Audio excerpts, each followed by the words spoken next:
present, money is created not for the benefit of society, but for the profit of private banks.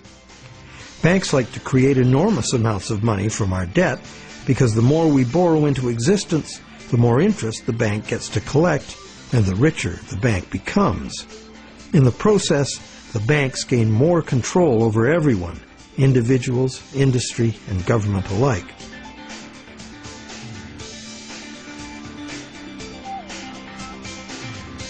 Abundant money too often leads to speculative asset bubbles that make insiders rich. But, as we have witnessed, these bubbles inevitably burst under the unbearable weight of ever-increasing interest demands. The losers are many, including governments. Already burdened with huge debt and shrinking revenues, governments are forced to add trillions to that debt in order to rescue the banks that are the cause of the problem. Otherwise, we would have no money system. It's an absurd situation, and a tragic one, considering that government could instead create the money itself and spend it interest-free on infrastructure, education, or universal health care.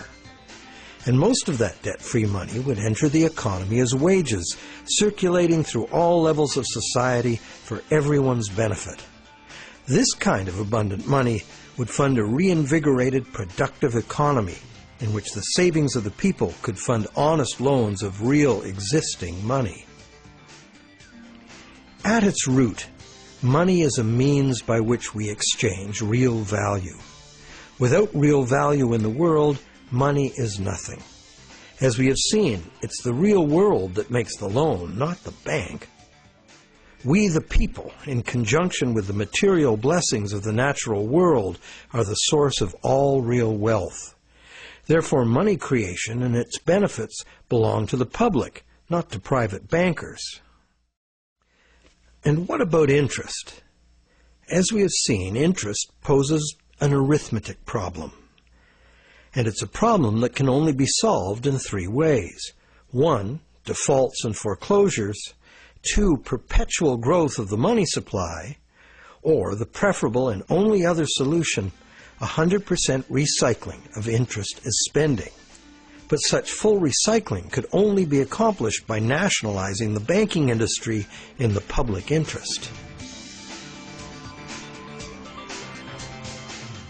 For example, interest earnings from public service banking could be paid to all as a citizen's dividend.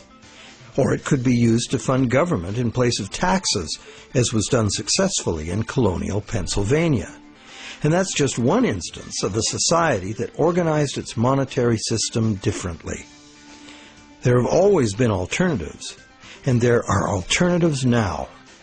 What the evolution of money really teaches us is that the real measure of money's value is, very simple, its usefulness as money. And there are several different ways to create useful money.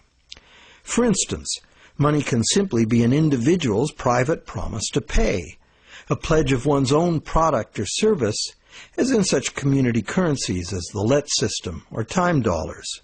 Thousands of these community currencies already exist in circles of trust where members can be counted on to honor the credit they issue for themselves. And such community currencies can be a lifesaver in the event of a catastrophic collapse of the conventional banking system. When money shortages or hyperinflation disrupt trade and bring economic standstill, a working community currency can sustain a local economy. Are such proposals radical? You bet.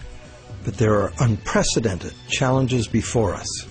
No longer can exponential growth allow us to sustain a monumental debt that must ever increase to prevent the house of cards collapse of the whole system. Increasing wealth disparity, crushing debt, failing banks, and social and environmental catastrophes are what we face unless we radically change course. We must transform our monetary system to one that can adapt to a future we can now clearly foresee. To begin, we must examine monetary system designs that can deal with widespread economic shrinkage without inducing mass foreclosures and bankruptcies. But what can you do right now? Well, right now there are people and organizations around the world that understand the problems and the injustice of today's monetary system, and you can join them in their effort to bring about the fundamental changes we need. It's time to talk to our friends. A financial crisis is the ultimate teachable moment. When bankrupt banks have to be bailed out by the governments the banks were formerly lending to, the contradictions, the fraud, and the fatal flaws of the current system are laid bare for all to see. But the solutions are there to see too if we look. We cannot afford business as usual. Making adjustments to the current system will not save us. The changes we need to make are radical and dedicated to the good of all, not the profit and control of a few. To make these changes, we must leave behind our outmoded assumptions and misplaced faith. We must face the challenge of a complete transformation. Reality calls.